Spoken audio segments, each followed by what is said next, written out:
Miami Dolphins mode. Yeah. Miami Dolphins mode. What? Miami Dolphins. Woo mode. Yeah. Woo. What's up, Miami Dolphin fans? Thanks for coming to the Miami Dolphins Mode channel. Today we got a great show for you, but before we get into it, don't forget to subscribe and like our video. Now, let's get right into it. Today we're going to talk about the Miami Dolphins QB depth chart for the 2020 season and what to expect.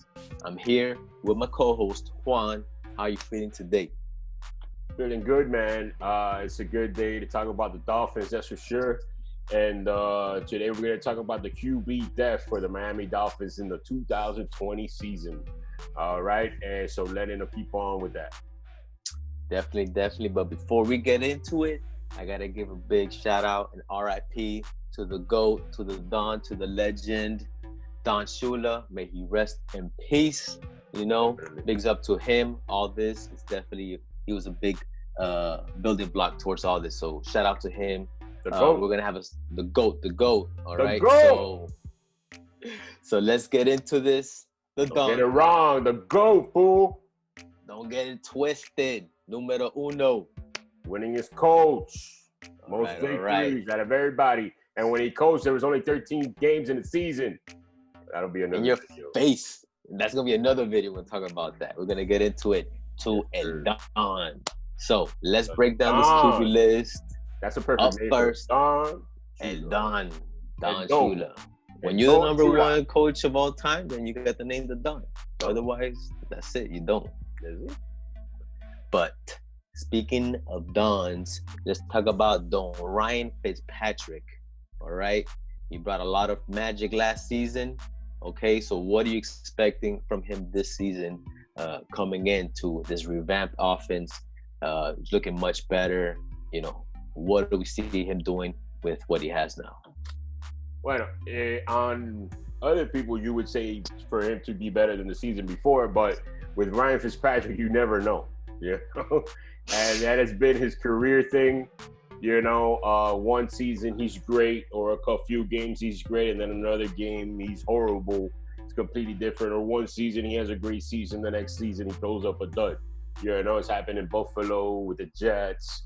You know, we've seen Fitzpatrick a lot, you know, because he's always been in the division for the most part. Yep. You know,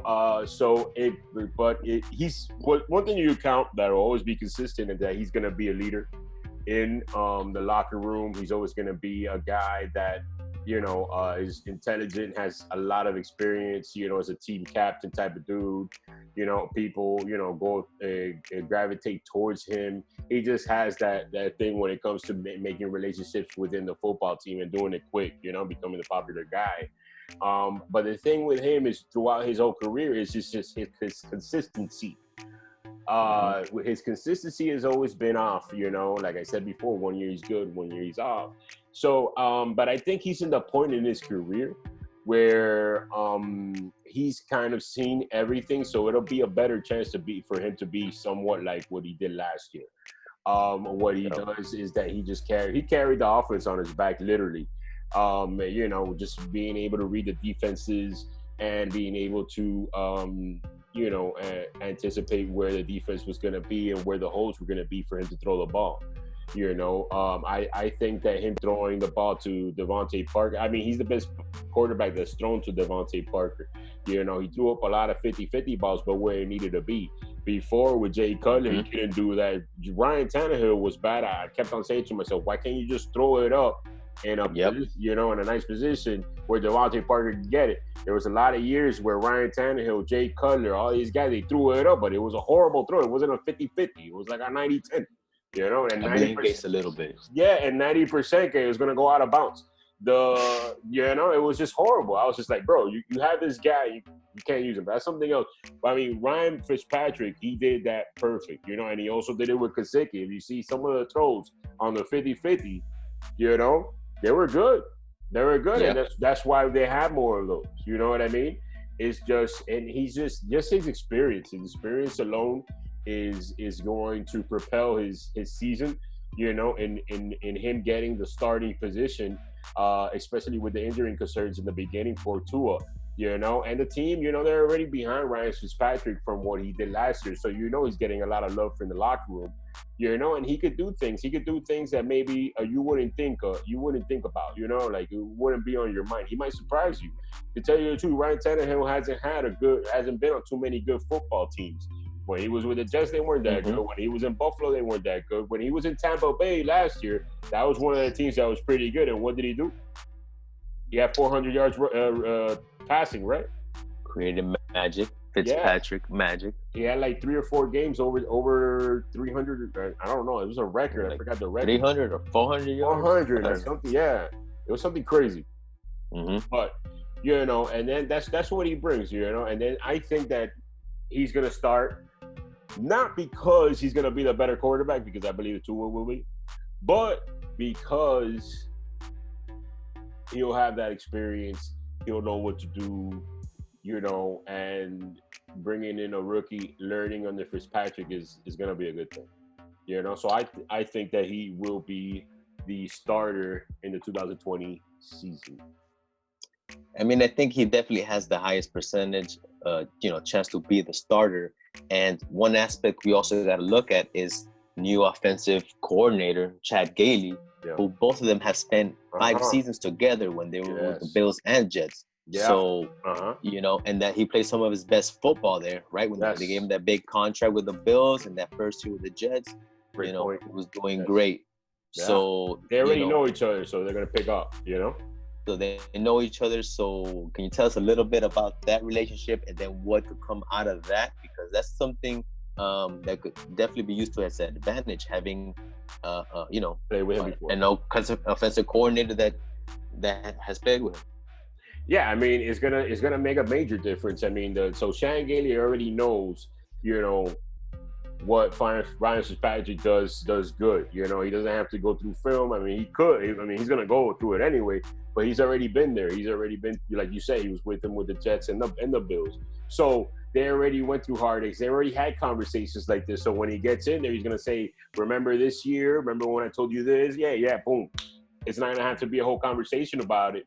They're gonna refer back to it. So it's gonna be quicker in order for them to acclimate, the offense and Chad Gailey with Ryan Fitzpatrick, the whole deal. It's gonna be an easier transition. It's kind of like picking up, it's kind of like he was there for last year for Ryan Fitzpatrick, not for the rest of the team, but for Ryan Fitzpatrick because he already went through it. So yeah, that'll definitely be something that'll help, Ryan Fitzpatrick get the offense down and play to his strength, as Chad Gailey already knows what type of player Ryan Fitzpatrick is. And, throughout the development after he left Chad Gailey, he also sees the other things that Ryan Fitzpatrick maybe picked up along the way, No, definitely. And, one good aspect is that Gailey runs RPO offense, run pass offense, which, not only did Fitzpatrick have that experience, but Tua did it as well too. So I think that's like, where a nice transition could happen where,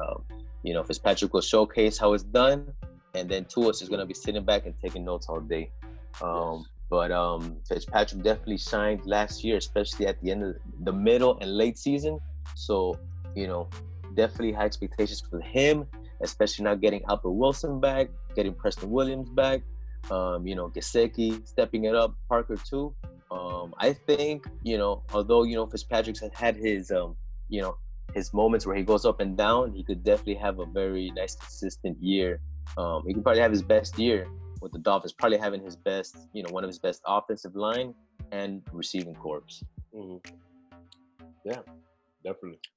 So he's number one favorite to be the starting spot. But we also got Josh Rosen. All right. He had his chance to be QB number 1 last year. So, what do you think of him this year? Does he got a shot? What do you see for Rosen coming for the 2020 season? I'm up in the air with Rosen right now. I know that he's basically kind of being forgotten right now because of the Tua pickup and all that. But within himself, as an individual right now, what he has a chance to do is that he's been written off basically with Fitzpatrick being there, and then also Tua getting drafted, like I just said. I repeated it twice. But the thing is, if Josh Rosen takes this to heart, and gets mad. You could say gets mad on all this going on. I mean, I still think that he's going to be he could be a starter in the NFL. He just has to retweak his things and and study up a little more. I know he hasn't had the same offensive coordinator since he stepped on the college football field. Every single year in college, it was always another offensive coordinator. When he went to Arizona, then he went to the Dolphins. Now we got another offensive coordinator. So in 7 years, he's had like 7 offensive coordinators, which is ridiculous. If he could just stay in the system for maybe 2 or 3 years and grasp it, have more than 1 year to grasp the damn playbook, I think he'll be better for it. Also, I mean, he does make great throws. You can see the talent there. You can see a glimpse of it and things like that. But he definitely needs to be more aware of the pocket presence. He definitely needs to. I mean, he doesn't need to run around, but he needs to get a little more mobile and in avoiding sacks and just not sitting there, and just waiting for something to develop, which you don't have that much time in the NFL. He does have talent. I still think that he could be a starting quarterback in the NFL. This is going to be interesting. Will Josh Rosen, come basically out of the dark and beat Ryan Fitzpatrick out of the job? I mean, can he do it? Last year we were saying, yeah, go ahead. Ryan Fitzpatrick beat him out because he could read defenses better, break them down, so he could get to the option quicker, so he was able to survive. A lot of quarterbacks in the NFL wouldn't be able to survive an offensive line like that. And you're talking about Trubisky. I mean, I would like to see how Sam Darnold would perform. Or Josh Allen, or some of these guys that have better offensive lines than the Dolphins do. I mean, there's a lot of quarterbacks that wouldn't have a good season with the offensive line that we had. It was one of the worst in NFL history. You know what I mean? So it was really bad. And him being a second-year guy and things like that, it was set up to fail, you could say. I mean, other people might have been able to do it. More mobile quarterbacks will be able to do it. You know what I mean? But that's just not one of his things. One of his things is not mobility, and things like that. Tom Brady's always had a good offensive line. If he had a whack offensive line, he wouldn't be able to do everything he does because that guy cannot run. And he's not mobile enough to fake out. Maybe he'll fake out 1 or 2, but you can't do it to everybody. So it's something that's interesting to see. I mean, he does do NFL throws. He does make NFL throws and things like that. So it'll be interesting to see. And if he could get on the field and beat out Ryan Fitzpatrick or something like that, then if we want to trade him, then we could definitely trade him for something better, or a higher draft pick, or a player or something like that. True. Yeah, and we have him on the contract to the 2022 season, so there really isn't even any rush to even try to make a quick move. We can still develop the kid. I mean, he doesn't cost that much either to have, for a backup. That's a pretty good quarterback that's got a lot of potential and he's got an arm. So, he definitely has time to develop. He did have a lot of great moments last season, but remember, he also had what looked like almost like bad luck, where he would throw dimes to receivers, right? And then they would drop him, And that Cowboys game, he did good in the first half, but a couple of those, it could have made a bigger difference with some of those, drop passes. We could have won. If he would have won 1 game or 2 games, it would have been a different story. But yeah, there was a lot of drops. So hopefully, he'll have a little luck this time, and when he throws those dimes, our receivers will catch him. But I mean, again, he's only 23 years old. This is gonna be his 3rd year in the league, so he's learning a lot. 2nd year under the Flores system, so I kind of have high hopes for him, where he could definitely make some noise and even really give Ryan Fitzpatrick really compete for that starting job. So all right, Ryan Fitzpatrick, Josh Rosen's looking pretty good. And let's get to our who are actually is second in the depth chart as QB, Tua Tagovailoa. Although he's second in the depth chart, what do you see from him? Do you really see him coming in and competing for even to be the backup quarterback? Tua should be the best quarterback. Tua should be the number one quarterback. If it wasn't for him being a rookie and that he was hurt, okay? If it wasn't for that, he would be the starting quarterback. Yep. Game one, right? And if you draft him 5th overall, he should be better than Ryan Fitzpatrick, that's been a journeyman quarterback, and he should be better than Josh Rosen as well, right? So it's not, can he be the number one? I mean, if you see his college film and all that, you'll see that clearly he should be the number one, right? But it's because of the injury, it's because of the offensive line that we got picks and all that, but we're not still not established. We haven't practiced, so we got to figure that out first. We're just not going to throw him out there, right, in the beginning and let him get murdered, right? So So that's really what you got to worry about when you get into the preseason game and you're going to get into the practices. You're going to see that, and you're going to see a big difference between all the quarterbacks, right? And you're going to see that, but you're just going to have to hold them back because of the injuries. So the number one quarterback should be Tua. Yeah. Right? He is extremely accurate, more accurate than Fitzpatrick, more accurate than Rosen. You know, he does things that I'm telling you, they're on an NFL level. He's better than some of the quarterbacks, starting quarterbacks in the NFL right now. Right? So basically, it's for him, it's more about learning, not rushing him out there, seeing at least for a few games how that offensive line is gonna, develop, who's gonna be better, tweak out the little things. And then when you more or less got like a grasp, okay, the offensive line is gonna start this way, this is the player we want, blah, blah, blah, and they'll say, and then the offense, the running backs, new running backs, all this, once they, get a little movement, blah, blah, blah. And the receivers, they were there last year, but, new offense, give them a couple games. Then it's going to be, when are we going to put Tua in? That's going to be the question, Now, the only thing is, like, let's say, an example, Ryan Fitzpatrick goes in there and he just starts blowing up, right? He starts making good games, not too many interceptions, we win, right? Bottom line, we win. Then Tua, there's going to be no pressure for Tua to get on the field because Ryan Fitzpatrick is already doing good, and it'll be his last year, and it'll be good for Tua to watch, right? And learn. And that'll be the main thing if they're winning. And there'll still probably be a controversy anyway, because probably people are going to be like, Fitzpatrick's doing so good, why don't you put Tua? You'll do better. You know how it is. Of course. And so, Tua should be the best. Should be the best quarterback. He should be in training camp. You should say, he's gonna be the starting quarterback. When it's gonna be right? Because let me tell you, you put him in the first game, second, and he gets a little hurt, a small injury. That's it. It's over. Why you put him in so early? The same people that were telling you to put him in are gonna be like, why you put him in so early? And all that shit. I mean, it doesn't make. So you gotta do it the way you think is right. So then you don't fuck it up.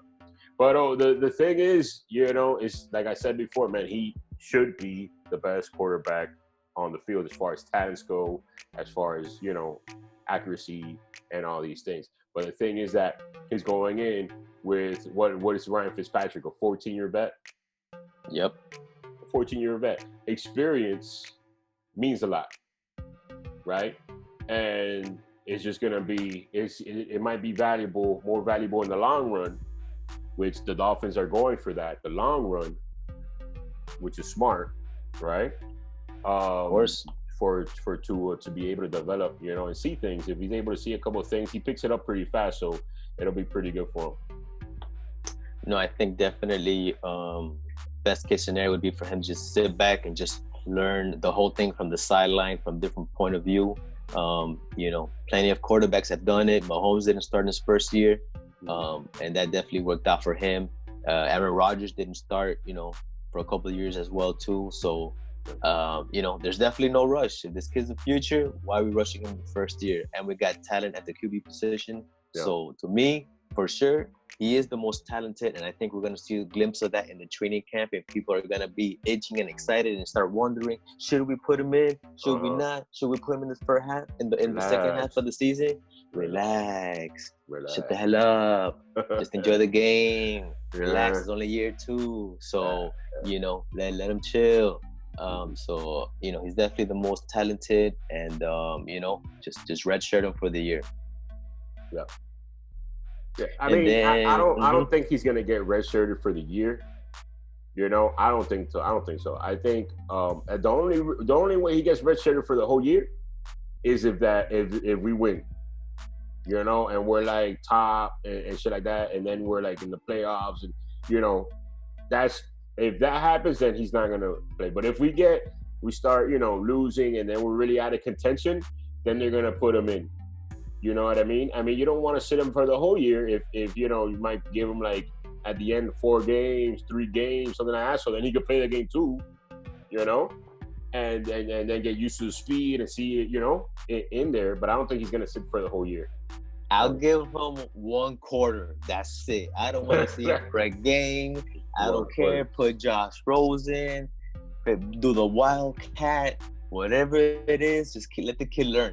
Just sit back and take notes. Yeah, but you also gotta give him like a couple of games in there, like 2 to 3 games, and you don't have to leave him in for the whole game. Like you could just give him some. You just give him some reps. Just let him get some reps.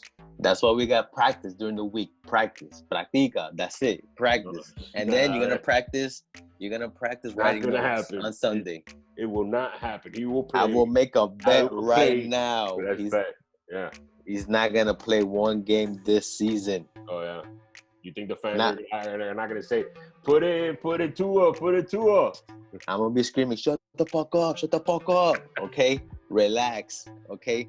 We've seen plenty of times Dolphin fans don't know what the hell they're talking about. For the most part. Yeah. But I'll put that bet that he's not gonna play this year. But you think he's gonna play at least 1 game this year? A couple games. A couple of games. All right, you heard it here first. Juan says he's gonna play a couple games. I say the most he might play a couple downs, but he's not gonna play a whole game. That's gonna be a couple downs, so 2 downs. He's gonna play 4 downs. He can play 4 downs. He can play 5 downs. That's it. That's all he needs. You say you want him to get experience, right? That's good enough. All right. Brett Favre didn't get that much experience. Aaron Rodgers didn't get that much experience the first season. Yeah, because he had Brett Favre on the team. Like, all right, doesn't matter. All right, we don't have Brett Favre, Fitzpatrick, and we have Josh Rosen. Come on, get it right, kid. You're reaching, man. You're reaching. Those are my boys. All right, watch out. All right. All right. So we got those 3 guys. All right. We also have a 4th quarterback. I want to just throw it out there just so you guys can see a whole perspective of the QB depth chart. All right, number 5, Jake Rudock. He's only played 1 game in like 3 years. He got drafted by Detroit in the 6th round.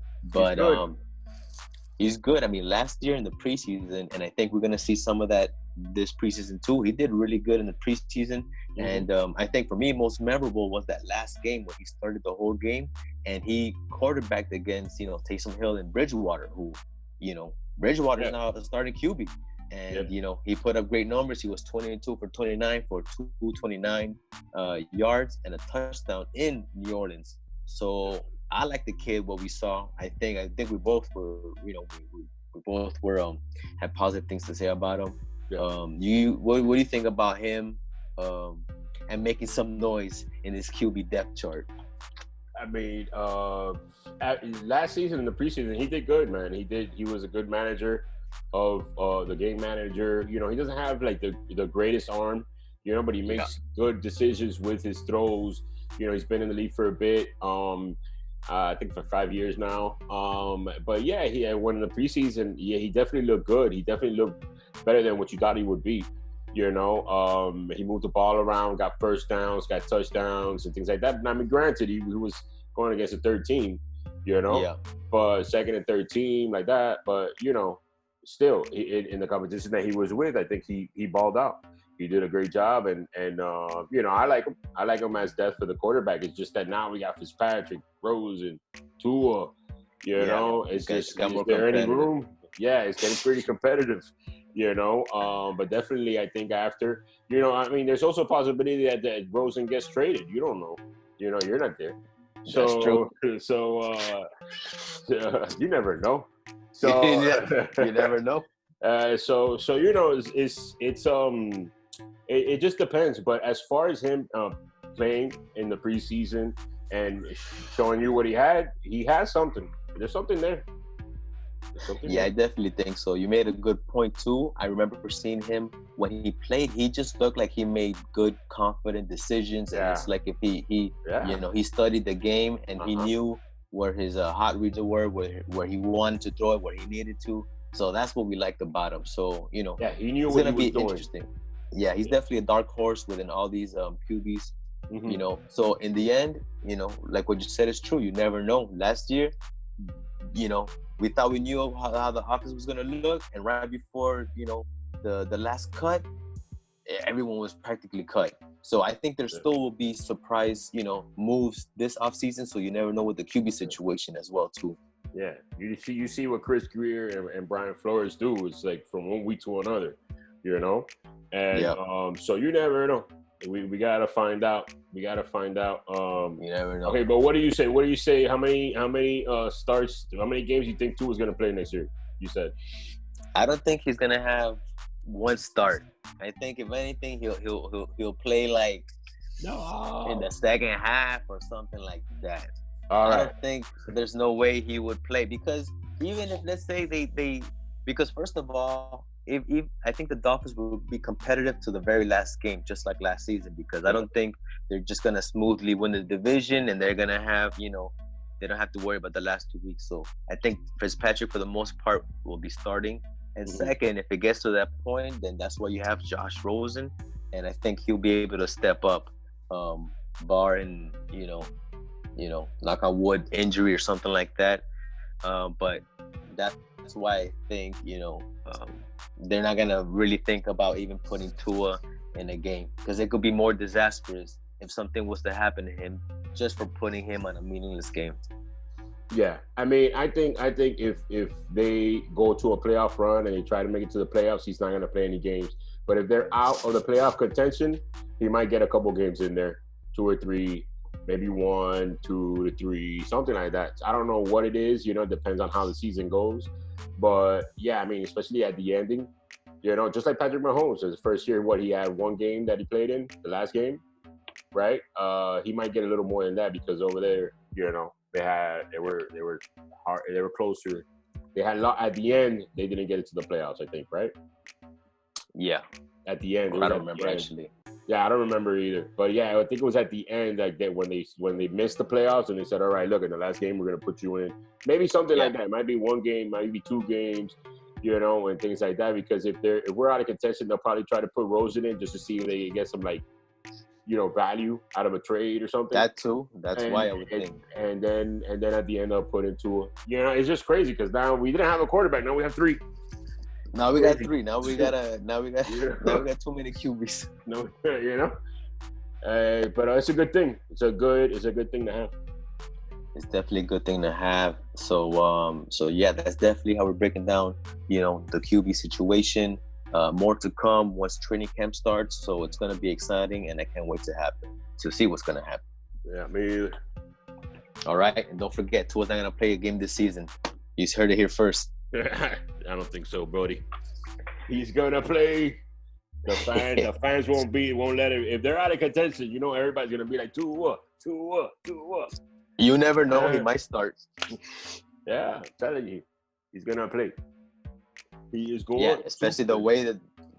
Especially the way the Dolphin fans are gonna be out there screaming his name. It just might happen. You know what I mean? But I'm gonna still say no. That wraps up our show right there. We broke down the QB. So, anyways, Juan, you got any last minute things you want to add to this? Thank you guys again. You know, for your time. You know, appreciate it. Appreciate the comments, the likes. It really helps us out, and you know, we're gonna try to see if we put some more content out on the Dolphins, make it more consistent, and you know, same thing I always say: go Dolphins, man. Go Dolphins. Comment below. Let me see what you guys have to say. How many games do you think Tua is gonna start this season? What do you think? How many games do you think? Let's because me and Leonard can agree. So let's see. All right. Thank you guys. Appreciate it. Go Dolphins. Go Dolphins. Peace.